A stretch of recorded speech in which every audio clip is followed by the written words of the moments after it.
Bonjour et bienvenue à la chaîne du Muay. J'ai le plaisir de recevoir aujourd'hui Antoine, pratiquant passionné de Muay Thai, connu également sous l'appellation boxe thaïlandaise.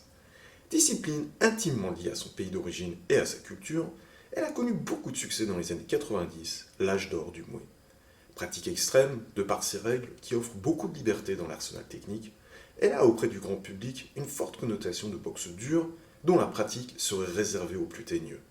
Voici un des challenges de mon invité, à qui, sans plus attendre, je vais laisser la parole. Salut Assad, merci à toi de m'avoir proposé ce podcast. Donc moi je m'appelle Antoine, j'ai 34 ans et j'ai créé il y a 2 ans et demi maintenant la chaîne du Muay, qui est donc une chaîne YouTube qui vise à démocratiser, faire connaître et parler de Muay Thai. Donc voilà, j'ai maintenant un peu moins de 7000 abonnés et donc c'est un travail que je fais vraiment par pure passion et par envie de partager mes connaissances et ma passion pour le Muay Thai avec le plus de monde possible. Ouais, non, clairement, moi je le dis, hein. Moi je suis arrivé tout à fait par hasard sur ta chaîne et j'ai vraiment apprécié la qualité, on va dire, pédagogique. Mais on va y venir. Alors peut-être pour nos auditeurs qui ne te connaissent pas, présenter ton parcours un peu rapidement. Bien sûr. Moi j'ai commencé la boxe quand j'avais 15 ans, donc il y a presque 20 ans maintenant. Et la particularité que j'ai entre guillemets, c'est que j'ai commencé en poussant la porte d'une salle et je suis jamais ressorti. Donc c'est une longue aventure que j'ai maintenant avec mon coach de toujours. Il faut que je dise un petit mot sur mon entraîneur parce que c'est lui qui m'a transmis sa passion et c'est un des précurseurs du Muay Thai en France. Il a commencé avec Roger Pachi qui est vraiment l'importateur du Muay Thai en France. Il était là au début des années 80, fin des années 70 quand le Muay Thai est arrivé et que ça a commencé à apparaître. Rapidement, voilà, il a été en Thaïlande, il s'est entraîné vraiment auprès des plus grands pendant de nombreuses années. Donc, pour pas les citer, il était très souvent au camp Apalang avec des boxeurs comme Chamwapet ou Diesel Noy, qui sont des références maintenant. Et donc, il a vraiment vécu l'âge d'or du Muay Thai en Thaïlande avec ces gens-là, dans ces camps-là. Donc c'est ça qui m'a transmis et c'est ça que voilà, lui il avait dans son style d'enseignement et donc qui m'a transmis moi quand je me suis mis à la boxe il y a presque 20 ans maintenant. Voilà, que te dire d'autre, donc j'ai commencé la boxe à 15 ans, j'ai attendu pas mal de temps avant de faire. Rapidement j'ai fait des combats mais à l'assaut, tu sais, à la touche quoi. J'étais mineur donc j'ai dû en faire un ou deux. Et puis ensuite ça m'a repris, je crois que mes années de combat c'était 2008, autour de 2008-2009, voilà, dans ces eaux-là. Donc j'ai refait 2-3 saisons où vraiment j'avais envie de combattre. Donc là j'ai fait 2-3 bonnes saisons où j'ai fait je crois j'ai dû faire 6 ou 7 combats en 2 ans.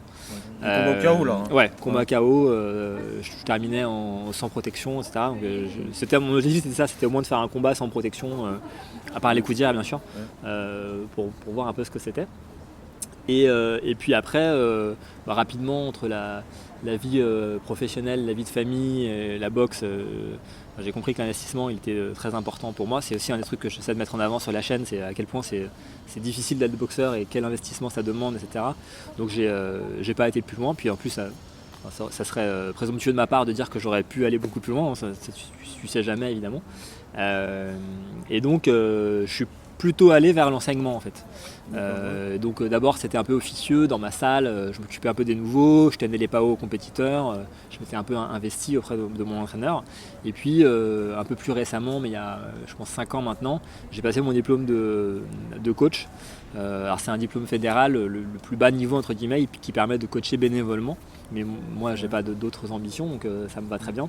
Et ça m'a permis d'ouvrir une petite salle de boxe dans l'association sportive de mon entreprise.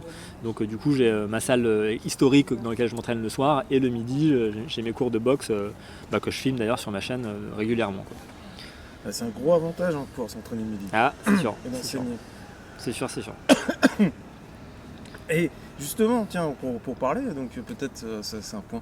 Souvent en fait on décrit la boxe, surtout la boxe thaï, comme une boxe très très dure et un peu une boxe de, je dis, c'est des préjugés hein, bien sûr, une boxe de voyous. Et donc je sais que tu travailles dans une banque et donc peut-être décrire un peu le profil aussi de tes élèves, voir un peu ces histoires et au-delà même de tes élèves, peut-être parler un petit peu du milieu Non, mais de la alors, boxe thaï, ce que alors tu as côtoyé en fait. ce qu'on peut dire déjà, c'est qu'une boxe très très dure, ça c'est vrai, tu vois. Après, ça dépend évidemment à quel niveau tu pratiques.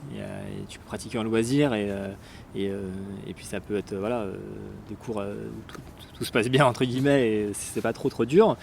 Et puis évidemment après quand ça se complique et que tu commences à faire des combats pour viser après du haut niveau, personne te dira que c'est pas un sport dur, quoi. C'est un sport qui est très très dur. Et j'ai même une théorie personnelle sur laquelle j'ai fait une vidéo qui est que le circuit Thaï en Thaïlande, c'est le circuit sportif le plus dur qui existe, pour plein de raisons différentes. Donc, non, sportif. Je pense qu'il n'y a aucun sport plus dur pour les sportifs que de vivre dans un camp en Thaïlande à haut niveau, donc, que ce soit mentalement ou physiquement. Mais j'ai fait une vidéo dessus, je vous invite à aller la voir, c'est la vidéo d'accueil de ma chaîne d'ailleurs. Ensuite, sur le fait que ça soit un sport de voyous, de brut, etc., je pense que le Muay Thai a pendant longtemps été placé un peu tu vois, dans cette fausse vision, c'est-à-dire que c'est un sport qui est arrivé par la banlieue. C'est là où... Il y a eu clairement au début des organisations où pendant des galas, t'aurais pas emmené des enfants, tu vois, ça c'est indéniable. Cette image est un peu restée. Ouais, cette image est restée, mais je pense que tu vois, le MMA il y a eu droit aussi, maintenant c'est de moins en moins vrai, et puis je pense que tu vois, ça se démocratise de plus en plus, c'est aussi à ça que j'œuvre, et donc je pense que maintenant il faut plus mettre le Muay Thai dans une case comme ça. T'as des avocats qui font du Muay Thai, t'as des médecins qui font du Muay Thai, t'as des enfants qui font du Muay Thai. C'est un sport grand public entre guillemets, qui est enseigné partout et à tout le monde. Donc on est sorti vraiment de ce cliché là, et je pense que maintenant il y a aussi de plus en plus de gens qui ont grandi avec le Muay Thai et qui arrivent à des fonctions d'adultes, etc., et qui peuvent répandre la bonne parole et faire en sorte que le Muay Thai soit beaucoup plus acceptable et accepté qu'à l'époque, quoi. Là, je repensais, par exemple, là, tu parlais de banlieue, je repensais, c'était quoi ce dessin animé là? Zut. Les Gaïras là. Ouais. Avec cet épisode où il tape dans le poteau en fer. Poteau en fer. Et ça me fait penser à t'as fait une vidéo, il me semble, pour dire que c'est une connerie, quoi. Ouais. Mais ça, c'est une image qui est tellement ancrée, on va dire, dans le, mais ça, c'est aussi folklore, on va dire. Oui, mais tu sais pourquoi, c'est aussi le cinéma, c'est aussi Kickboxer avec Jean-Claude Van Damme, tu vois. Donc il y a aussi l'aspect un peu fantasque des films, Tongpo qui shoot dans les poteaux en plâtre, et puis l'autre qui viole sa meuf aussi, attention. Enfin, on est vraiment dans le bad guy. Et même après l'autre il tape dans les palmiers ou je sais pas quoi. Donc il y a un peu cet aspect-là. Après, dans une pratique sportive, évidemment c'est déconseillé et personne ne le fait. On se fait les tibias sur des sacs de boxe qui sont déjà très durs, sur des PAO avec la répétition, mais certainement pas en tapant sur des poteaux en béton ou des trucs comme ça, ou en frottant des je sais pas quoi là, des bouteilles de verre. Non, ça marche pas, c'est pas bon en plus pour les jambes. Et puis voilà, il suffit d'aller voir un peu en Thaïlande comment les mecs s'entraînent. Et c'est ce que je dis dans ma vidéo à un moment où je rigole un peu, je dis imaginez bien que dans les camps en Thaïlande, il n'y a pas le boss du camp qui arrive avec sa batte de baseball qui fait allonger tous les boxeurs pour leur taper sur les tibias, etc. Non, les mecs qui mettent des milliers de middle dans des sacs vraiment durs depuis qu'ils ont 5 ans. T'inquiète pas, quand ils te mettent un middle, ils te découpent en deux, quoi.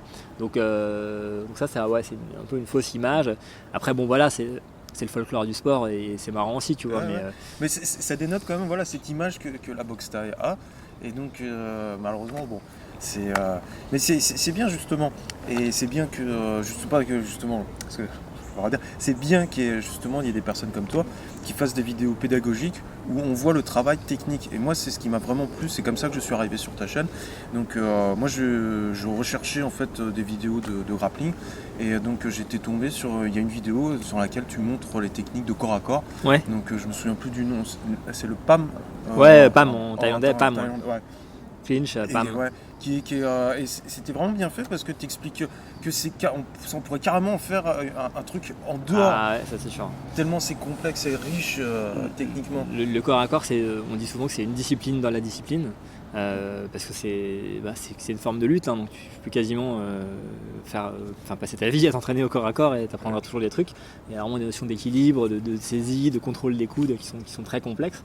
Et donc oui, la technique dans le Muay Thai, c'est un sport très très très technique. Le Muay, c'est pas du tout le sport de bourrin qu'on peut imaginer, et c'est ça que moi je mets en avant. J'essaie de faire beaucoup de vidéos sur la technique, d'abord sur la gestuelle.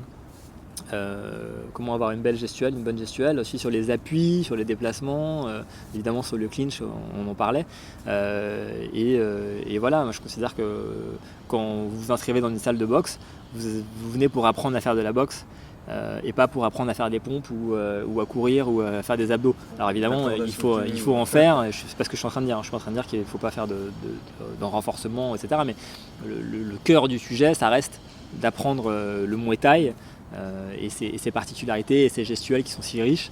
Et donc, selon moi, un bon club de Muay et un bon prof de Muay doit vous apprendre, doit être capable de passer du temps à vous expliquer fondamentalement ce que c'est qu'une vrille sur un middle, comment sur un coup de genou on va sortir le talon pour bien piquer, ce genre de détails-là.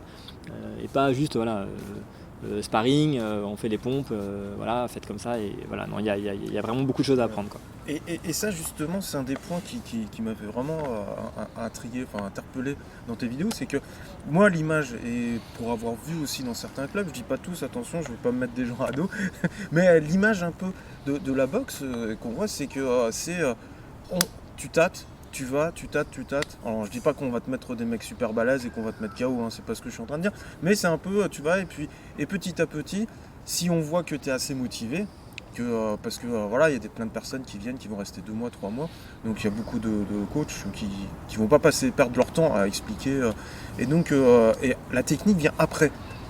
Et donc moi j'ai l'impression, donc tu me diras si avec tes élèves, moi j'ai l'impression que dès le départ, en fait dès le premier cours, tu vas mettre l'accent sur la technique et pas cette pseudo-apprentissage, on va dire, parce que c'est pas réellement un apprentissage. Alors, pour te répondre, évidemment je ne peux pas parler pour tous les clubs, mais ce que je fais moi, quand j'ai un premier cours, quelqu'un qui fait son premier cours, moi ça passe tout de suite par la technique.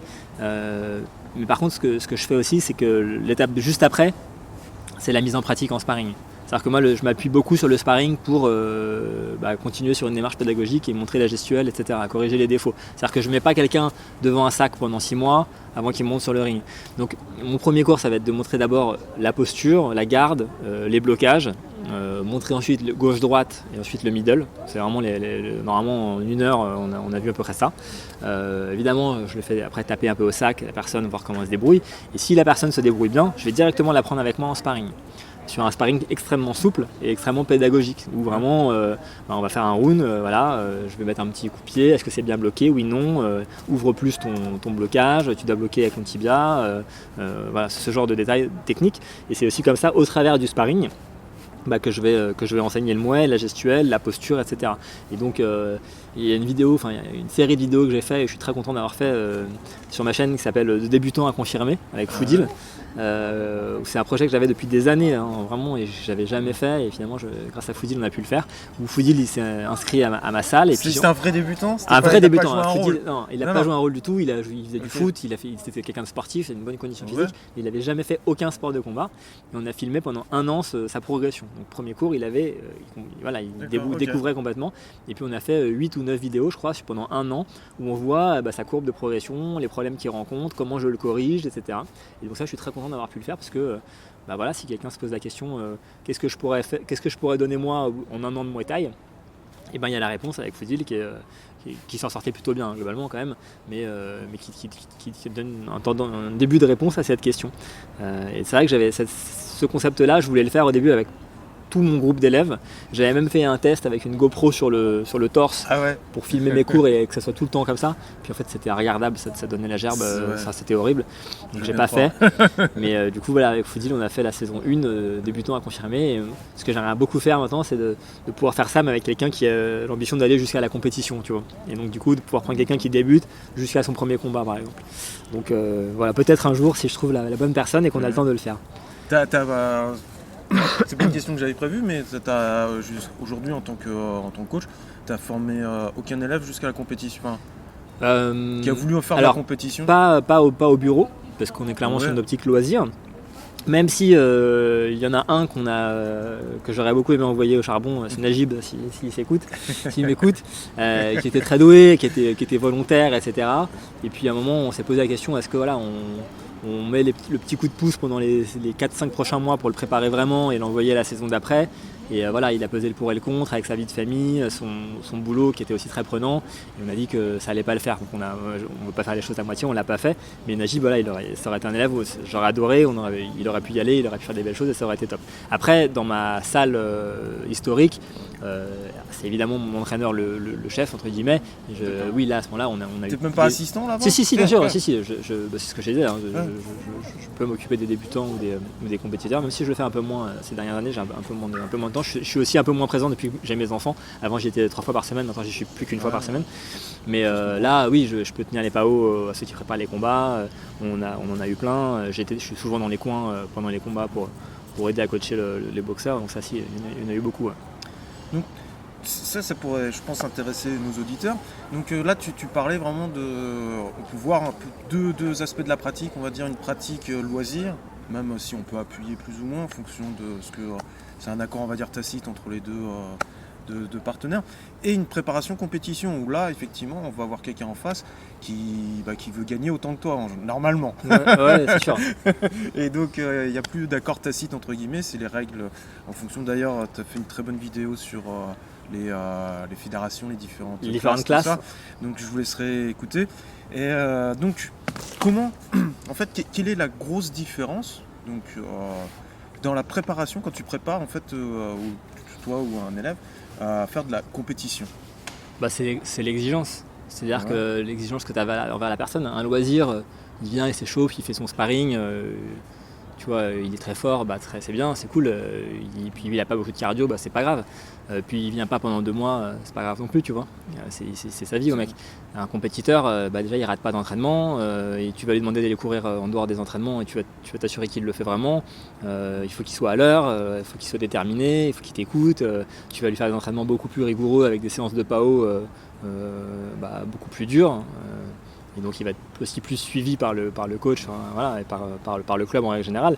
Puis tu vas lui imposer aussi des sparring plus durs. Et donc c'est vraiment l'écosystème mis autour de la personne qui fait que voilà, tu le prépares. Il bouffe ça pendant une certaine période de temps.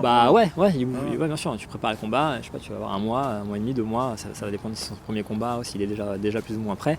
Il faut qu'il soit au poids aussi, donc tu suis son poids, tu vois. Et puis si tu as un mec en face qui est tout le temps à l'heure, tout le temps déterminé, qui se plaint jamais, qui fait ce que tu lui demandes, qui s'entraîne comme un chien, etc., il va aller au charbon, il va gagner ou perdre, et puis ça sera super dans les 2 cas, quoi.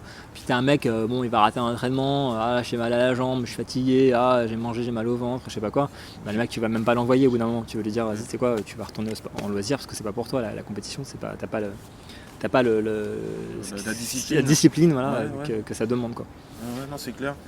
Tu les vois en Thaïlande là qui courent dès le matin à 5h du mat, en plus la chaleur à Bangkok, je sais pas comment ils font avec la pollution en plus. C'est très dur, très dur, mais la vie je reviens un peu sur la vidéo dont je parlais tout à l'heure, pourquoi le circuit thaï c'est le plus dur du monde. Ils font que ça en fait. C'est une vie de moine, quoi. Tu vois, les mecs ils s'entraînent 6 jours sur 7, et puis le dimanche ils vont quand même courir, tu vois. Et quand ils vont courir, c'est 10-15 bornes tous les matins, tu vois. Et ensuite, ils ont un entraînement physique qui est extrêmement difficile. Ils ont la pression des combats, la pression du camp. C'est très compliqué. Quand ils font des pauses, ils jouent là, je sais plus comment ça s'appelle le jeu là, où ils ont une espèce de volant. Et tu sais, il y avait l'espace. Donc déjà rien que ça, si vous jouez, vous allez voir, c'est un petit peu physique. Mais ça, c'est la pause, quoi. Ouais, non, mais c'est très impressionnant de les voir, le niveau de discipline et d'investissement que ça demande. Après. Tu vois aussi à quel point ils sont durs quand tu tournes avec eux, tu vois que c'est aussi... Et alors, c'est à ça que je voulais venir, c'est comment, donc tu parlais de cette préparation, on va dire, pour les compétitions en France, mais comment des Français ou des Européens, parce qu'on en a vu, comment ils arrivent à se mesurer à des gars qui sont entraînés depuis l'âge de 5-6 ans dans de telles conditions en plus? C'est une très bonne question. Alors, on pourrait en parler un moment. Mais déjà, si tu prends actuellement nos tops qui combattent des Thaïs, ils sont en Thaïlande. Déjà, souvent, ils sont en Thaïlande. Et ensuite, pour ceux qui ne s'entraînent pas en Thaïlande, c'est quand même des mecs qui vont s'entraîner 2 fois par jour. Et donc qui ont adapté leur conditionnement et leur entraînement à ce qui se fait en Thaïlande. Et après, donc oui, ils n'ont peut-être pas commencé aussi jeunes que les autres, mais bon, la hargne, le travail, etc. peut te permettre de rattraper le niveau. Je crois qu'un des premiers qui a dit ça sert à rien de s'entraîner en Thaïlande, c'est Morad Sari. Morad Sari, voilà, il a fait une super carrière, il disait ouais, moi je m'entraîne chez moi. En plus, c'était à l'époque, c'était limite s'entraîner dans les caves. Tu vois, il n'y avait pas de super structure comme il peut y avoir maintenant. Et puis voilà, à force de travail et d'acharnement et de hargne, il est arrivé à un super niveau à faire tomber des tailles.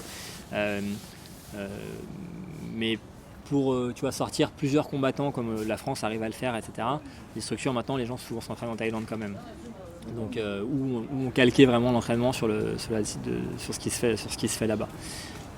C'est donc possible plus ou moins comme de rattraper un peu ce retard. Ah oui, c'est possible, bien sûr. C'est sur un combat, tout est possible. Et c'est ça que c'est aussi quelque chose sur lequel j'insiste dans mes vidéos, c'est que combattre un taille sur un combat, tout est possible. Tu vois, tu peux battre les meilleurs sur un combat parce que toi aussi tu es très fort et tu es très entraîné. Ce qui est très très très difficile, c'est de les combattre, c'est de les battre sur le circuit taille. Et donc ce qui est très très très difficile, c'est de rentrer sur le circuit taille, le circuit du Raja et du Lumpini, qui sont les 2 grands stadiums de Bangkok, et d'être dans le circuit taille. C'est pour ça que je parle vraiment de circuit taille, parce que c'est quelque chose de... C'est encore autre chose par rapport au circuit international. C'est comme un marathon, tu veux dire, c'est quelque chose, t'as la fréquence des... Ouais, c'est pas sur un combat, t'as le classement du stadium, est-ce que les parieurs ils t'aiment bien ou ils t'aiment pas, est-ce que oui ils t'aiment bien, tu vas combattre souvent, t'as le promoteur qui va te mettre bien, pas te mettre bien, t'as ton camp derrière toi ou pas, faut pas que tu déconnes, sinon le camp après ça va pas aller. Donc on a des Français qui ont réussi à intégrer le circuit taille et à boxer dans le circuit taille, et ça pour moi c'est vraiment le truc le plus difficile. Donc le premier c'était Damien Alamos pour moi, qui a été champion du Lumpini, il a défendu sa ceinture, il a vraiment vécu au Sing Patong, il a fait toutes les étapes les unes après les autres. J'ai interviewé son oncle Rodrigo qui a relaté sa carrière beaucoup mieux que je pourrais le faire là. Il y a une vidéo sur la chaîne où Rodrigo raconte ça. Il y a Rafi Boïk actuellement qui est aussi au Sing Patong, qui est un immense champion. Et il y en a d'autres.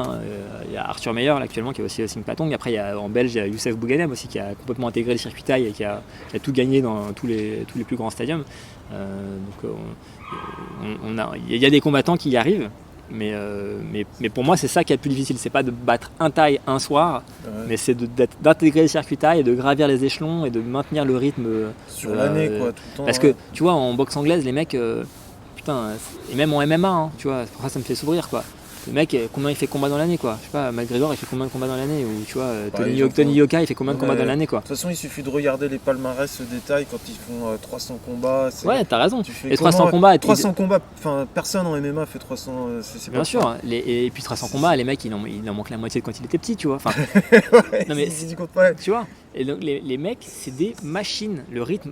Vous pouvez pas imaginer le rythme de combat qu'ont les gars. Ils peuvent combattre plusieurs fois par mois, même à très haut niveau, quoi. Donc, tu vois, un Sexan, un Rotang, les mecs ils peuvent boxer 2 fois dans le mois et c'est pas un problème, quoi. Et ça, tu le vois, à mon sens, tu le vois dans aucun autre sport de combat, nulle part, quoi. C'est fou.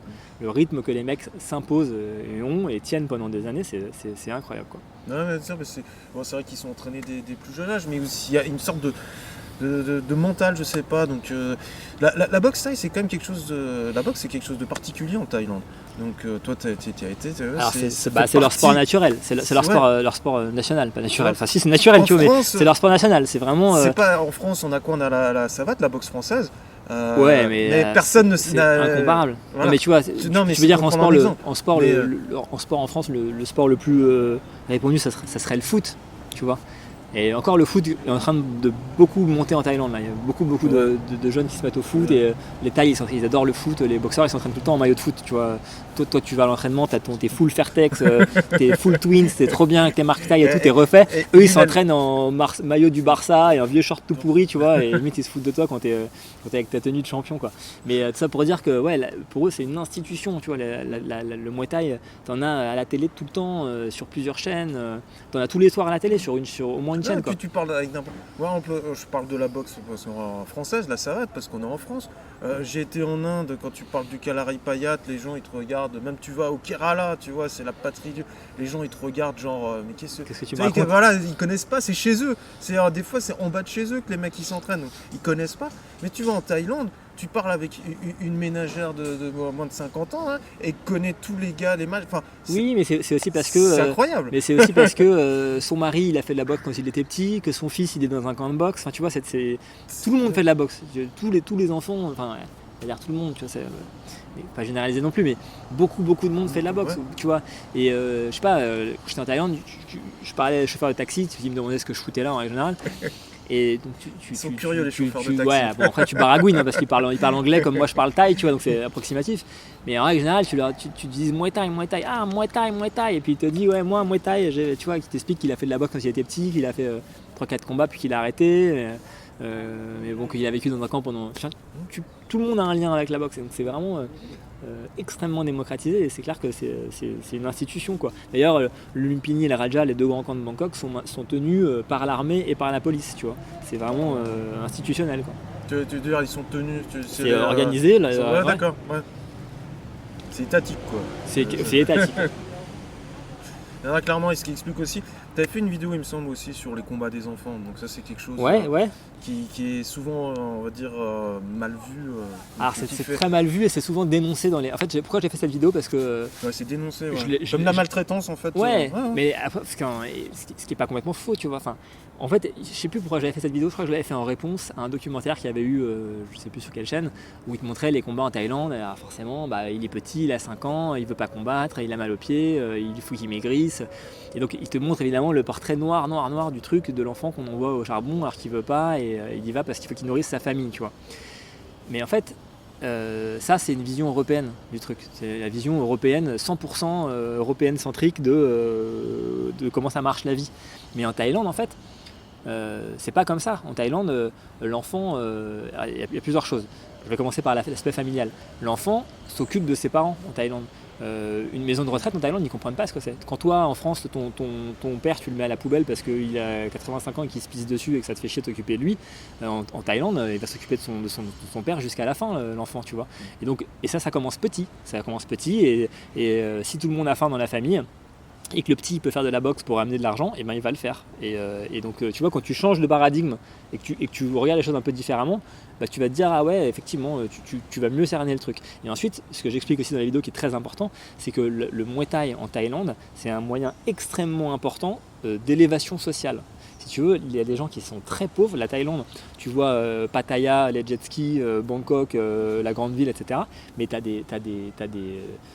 des campagnes où tu crèves la dalle. En Nissan, il y a des gens qui ont faim, tu vois. Et donc le Muay Thai, c'est un moyen à des parents qui n'ont pas d'argent, qui n'arrivent pas à élever leur enfant, je te parle même pas de les envoyer à l'école, mais de les nourrir, et ben ils vont le confier à un camp de boxe. Le camp de boxe, il va leur apprendre la boxe, il va les nourrir, il va les envoyer à l'école, il va leur donner des vêtements, et il va les faire combattre.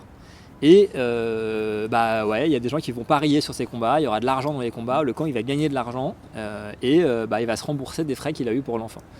Donc, il y a un côté noir parce qu'évidemment je dirais jamais c'est génial qu'un enfant de 13 ans meure parce qu'il s'est pris un KO et que ça a déconné et que voilà, mais sur la masse, sur le nombre d'enfants qui s'en sont sortis grâce au Muay Thai et qui n'ont pas pris de drogue, qui n'ont pas tapiné parce qu'ils ont pu faire de la boxe, il faut faire attention. Quand on dit qu'il faut interdire les combats d'enfants, il faut faire attention. C'est mon propos dans ma vidéo et du coup je l'oppose à les vidéos un peu qu'on voit à la télé qui te disent que c'est l'enfer les combats d'enfants et que c'est le premier truc à interdire, que c'est dramatique, etc. Après il y a le débat du port du casque et que les enfants doivent porter des casques ou des protections pendant les combats. Et là aussi il faut faire attention parce que des combats avec protection, c'est les combats qui n'intéresseront pas les parieurs parce qu'il n'y aura pas de KO ou moins de KO, et s'il n'y a pas de parieurs il n'y a pas d'argent. Et s'il n'y a pas d'argent, le business model du camp fonctionne pas, quoi. Le fait de dire il faut mettre des casques aux enfants, évidemment il y a... tu peux dire mettre des protections, ça va limiter les accidents auprès des enfants, donc pourquoi pas, et encore c'est à mon avis discutable sur le casque, on pourrait y revenir, mais mettre des coudières, tu vois, par exemple, ça pourrait être intéressant pour les enfants. il faut faire attention parce que évidemment, personne ne te dira que c'est mal et que les enfants se fassent moins mal, etc. Mais néanmoins, s'il y a des coups d'hier et donc moins de chaos et donc moins de retournement de situation, il y a moins de parieurs. S'il y a moins de parieurs, il y a moins d'argent. S'il y a moins d'argent, le business model du camp, il ne marche plus. Et donc tout ce dont je viens de parler n'existe plus. Et puis, il y a une autre chose aussi, donc ça, il me semble que tu en parlais aussi dans une vidéo. C'est quand même assez... le port du casque, il y a un débat là-dessus. Parce qu'il y en a qui disent justement que du fait que tu as le casque, alors non seulement tu te penses plus protégé, donc tu fais moins attention, mais c'est qu'en plus... Là, moi, je l'avais vu, c'était sur, par exemple, c'était au football américain, et il le comparait au rugby, et il disait qu'une des raisons pour lesquelles le football américain faisait plus en fait de ravages sur le corps, c'est les casques. Les casques et même leur protection. Les équipements. Parce que ça envoie des vibrations en fait dans le corps. Mais surtout, tu vas aussi beaucoup sans réfléchir. Enfin, tu vas à des contacts beaucoup plus forts. Alors le casque, j'ai fait une vidéo là-dessus, et c'est pas des on-dit, puisque tu regardes aux Jeux Olympiques, ils mettent plus de casques. Tu vois, il n'y a plus de casque en boxe anglaise au JO. Pourquoi ? Parce qu'on s'est rendu compte que c'était contre-productif. Un casque, j'ai fait une vidéo là-dessus où je teste un casque Fairtex et je t'explique après, selon moi, les pour et les contre.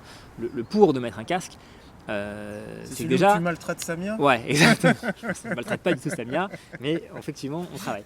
Le pour de mettre un casque, c'est tu vas éviter les coupures. Donc à l'entraînement, tu veux travailler les coudes, tu mets des grosses coudières, tu mets un casque à ton sparring, et hop, tu vas pouvoir sortir les coudes et tu vas éviter les accidents, et c'est très bien. Les contres de mettre un casque, c'est que déjà, ça fausse son sentiment de garde. Tu as l'impression d'être en garde alors que tu ne vas pas l'être parce que tu as un contact sur le côté de ta tête. Tu vas penser que c'est tes gants et en réalité, tu t'aperçois que tes mains descendent. Donc, tu vas être sujet à recevoir plus de coups. En plus, ta tête est plus grosse, donc c'est une cible plus facile, et ta tête est plus lourde. Donc, ça fait plus l'impact pour ton les cervicales travaillent plus, et donc c'est plus compliqué. En plus, on évacue énormément de chaleur par la tête. Tu mets un casque, ça te fait étouffer. Donc c'est pour ça qu'il ne faut jamais arriver à son premier combat avec un casque sans en avoir jamais mis avant. Ça se travaille de porter un casque pour justement corriger la garde, comme je te disais, s'habituer à la chaleur, etc. Mais donc le problème quand on a un casque, c'est que on est capable d'encaisser plus de coups parce qu'un coup normalement te mettrait KO ou t'ouvrirait machin, là va pas te mettre KO, va pas t'ouvrir, et donc la répétition des coups, et ça c'est prouvé que c'est ça qui est très dangereux pour le cerveau, c'est la répétition des coups, tu vois. Et donc là avec un casque tu vas prendre plus de coups, tu vas subir plus de coups, tu vas réussir à te préserver, pas te préserver, mais à supporter plus de coups sans tomber KO, et donc tu vas en manger plus tout simplement. Et peut-être, alors là-dessus moi je suis pas médecin, mais peut-être que le KO aussi c'est une réponse naturelle de ton corps pour dire stop, pour dire stop, et que s'il y a plus ce chaos, c'est un peu comme si tu buvais des litres de tequila et que tu vomissais pas. C'est ça, non mais... Donc tu fais les dommages, ils sont là quoi. Ouais, c'est sûr. Après bon, le chaos c'est quand même un incident, je pense, particulier en plus sur un impact vraiment fort. Il se passe encore un truc un peu en plus, mais néanmoins oui, il y a un peu de ça quoi. Est-ce qu'il vaut mieux se prendre un petit KO au premier round, fin du combat machin, ou que je fasse 5 rounds et te faire défoncer la gueule et t'arrives au bout et tu vois. Donc à mon avis ça se discute, et en l'occurrence les médecins ont plutôt l'air d'aller dans le sens du fait que non, le casque est plutôt contre-productif à ce niveau là. Mais je maintiens que le casque reste un très bon outil pédagogique quand tu veux travailler les coups de coude avec ton sparring, etc. Donc il y a quand même du positif à travailler avec des casques. D'accord. Non, et puis bon, c'est vrai que là on parlait des chocs, tout ça répété, et c'est un des gros problèmes on va dire de la boxe, c'est ce côté on va dire, c'est les dégâts qui viennent après coup quoi, que t'as pas dans d'autres sports. Et même justement il disait qu'au MMA, donc par rapport à la boxe anglaise, ils avaient moins de trauma. C'est vrai aussi pour le Muay Thai. La boxe anglaise, il faut pas oublier que déjà ça tape particulièrement fort avec les poings. Ça tu vois, honnêtement, pour l'avoir vécu, hein, les appuis au sol font qu'en anglaise ils tapent plus fort, tu vois, avec les poings, ça c'est sûr. Et ensuite c'est des coups qui sont répétés à la tête, tu vois. En Muay Thai les coups sont dévastateurs, mais ils vont être répercutés sur l'ensemble du corps. La tête va être une cible comme une autre quoi. Donc, ça vient de quoi ça justement? On peut peut-être parler, ça vient des règles j'imagine, vu que c'est dans tous les sports, les athlètes visent en fonction des points. Donc là les points à la boxe thaï sont donnés, je veux dire un middle sera mieux payé qu'un coup de poing tête par exemple. Oui, déjà oui. Alors il y a plusieurs choses. Déjà il y a les règles du Muay Thai où tu vois, le Muay Thai vient du Muay Boran qui était un art guerrier. où du coup il n'y avait pas franchement de restrictions, quoi. Tu vois, en Muay Boran, c'était quand même plus ou moins l'objectif de buter le mec en face de toi, donc on n'était pas en train de te dire pas dans les couilles ou pas dans le dos ou je sais pas quoi. Et après le Muay Thai voilà, est devenu une forme un peu plus démocratisée, sportive, etc. Règles, donc on a gardé évidemment des zones de frappe qui sont extrêmement larges, parce que c'est un sport de combat où il y a le plus de zones de frappe et de moyens de frappe existants. Il manque plus que la tête comme en Birman. Ouais, comme on l'a ouais, effectivement. Et donc du coup tu te retrouves avec un panel très large de coups et de zones sur lesquelles tu peux frapper. Et après, effectivement, le Muay Thai est très codifié et donc le pointage dans les stadiums thaïlandais veut que certains coups rapportent plus de points que l'autre. Et donc effectivement, par définition, l'anglaise, les points rapportent très peu, voire pas de points. Quand c'est envoyé dans certaines circonstances. Mais après, voilà, c'est les règles du Muay Thai il a évolué comme ça. Il y a pas mal de gens qui disent que les parieurs du coup influencent vachement sur la tournure des choses sur le Muay Thai, donc c'est pas forcément positif. Moi je n'aimais pas du jugement là-dessus, je pense que voilà, le Muay Thai évolue, mais tu as toujours des boxeurs qui ont des styles de boxe un peu différents, etc. Et donc voilà, c'est bien ou mal, j'en sais rien, mais en tout cas oui, effectivement les points rapportent moins que les jambes, les genoux rapportent beaucoup de points, les projections rapportent beaucoup de points.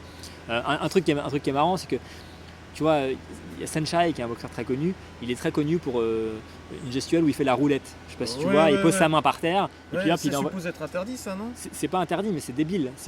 Il n'a jamais fait la roulette et il le fera jamais en stadium. Parce qu'à partir du moment où tu poses ta main par terre, c'est comme si tu étais tombé en fait, comme si tu avais pris une projection. Et c'est beaucoup de points en moins. Tu veux dire qu'il fait le singe en Europe, c'est ça? Ouais, en Europe il va amuser la galerie, le pointage est pas forcément aussi le même qu'en Thaïlande, donc il sait même pas s'il va perdre tellement de points que ça en faisant ça, et donc il va le faire et il va faire le show, etc. Mais en Thaïlande, tu mets ton point par terre, les mecs ils vont, tu vois, les parieurs ils vont te dégueuler dessus, quoi. Si je comprends bien, pour revenir aux histoires de points au niveau de la tête et les jambes, les points, tout ça, c'est si je réfléchis à chaud, mais je me dis en gros ceux qui vont prendre peut-être, parce que pour un KO tu arriveras quand même plus rapidement avec des points tête, parce que les jambes, même si c'est plus dévastateur, c'est plus lent, tout ça. Donc ça veut dire qu'il y a des boxeurs qui vont prendre une stratégie plus point tête pour essayer de chercher le KO, et d'autres qui vont chercher une stratégie point, on va dire. Alors, faut pas oublier qu'il y a des coudes, hein. Faut pas oublier qu'il y a des coudes, parce que un coup de coude pour mettre KO quelqu'un, un coup de coude dans la tête, c'est relativement efficace. Après, les boxeurs ont des styles. T'as ce qu'on appelle Muay Mat. Les Muay Mat, c'est les boxeurs qui ont beaucoup d'anglaises, comme Rotang, tu vois.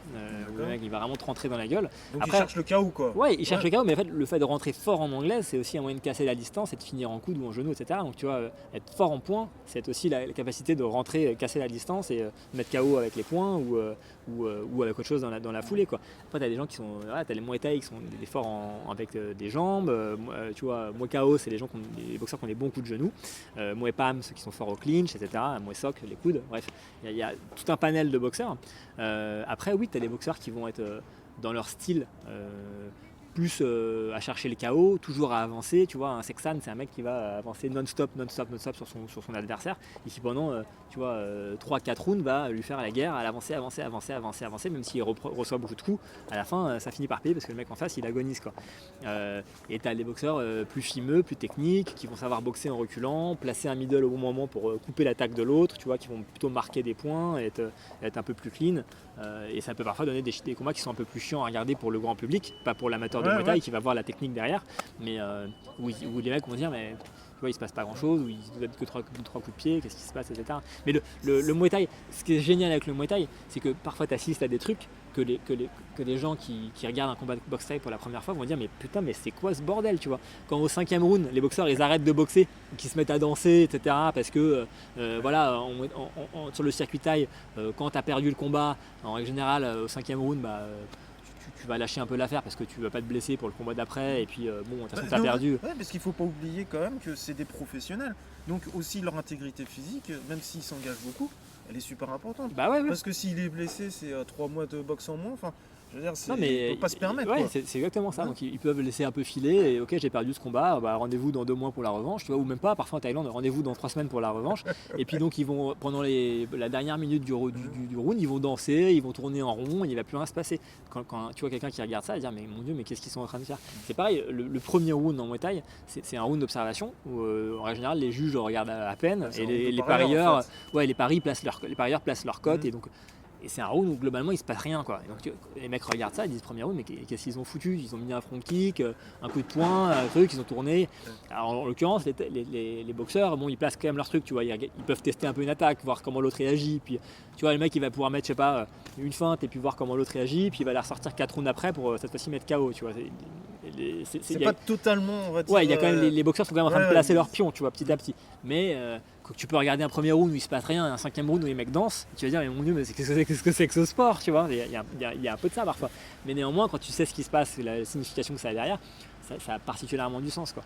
Et puis quand tu regardes un combat de Muay Thai, bah, tu sais que c'est à partir de fin du 2e, 3e round, ça va commencer à y aller. C'est là que les mecs vont démarrer pour de bon, quoi. 3e, 4e et éventuellement 5e si dans certains cas.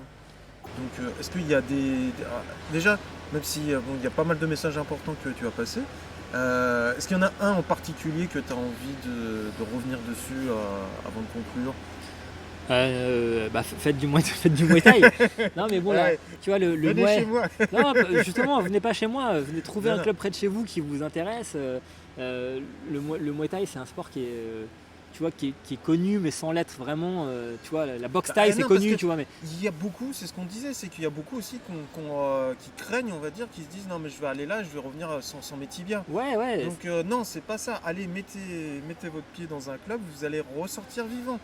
Ouais, non mais j'ai fait une vidéo comment choisir un bon club, tu vois, où je donne des Ouais. conseils sur Ah, je l'ai pas vu celui-là. Bah écoute, tu vois. tu pourras aller voir, je donne mes 3-4 conseils pour voilà, comment on trouve un club où c'est censé bien se passer. Et puis qui correspond aussi Et qui peut-être à ce correspond. qu'on. Ouais. Bien sûr. Mais donc, moi j'aimerais bien que le Muay Thai se démocratise, c'est le but de ma chaîne. Donc il ne faut pas hésiter à aller voir, à poser des questions, aller voir des combats, s'intéresser. C'est tellement riche, c'est tellement riche, il y a tellement de choses à découvrir qu'il ne faut vraiment pas hésiter. S'il y a le moindre attrait pour le pied-point, d'aller voir ce que c'est que le Muay Thai. Pas le K1, pas le kick, même si c'est de très belles disciplines, mais aller voir ce que c'est vraiment le Muay Thai, tu vois. Parfois on mélange un peu les trucs. C'est une salle de kick, c'est une salle de K1, c'est une salle K1 Muay. Voilà, s'il fait du full contact, c'est la même chose. Et donc parfois on a tendance à globaliser les choses. Alors il faut dire qu'il y a aussi une fédé qui est globalisée, donc voilà. Mais le Muay Thai c'est du Muay, c'est autre chose. Il ne faut pas hésiter à aller découvrir ce que c'est parce que c'est vraiment passionnant, quoi. Voilà. Donc écoute, merci.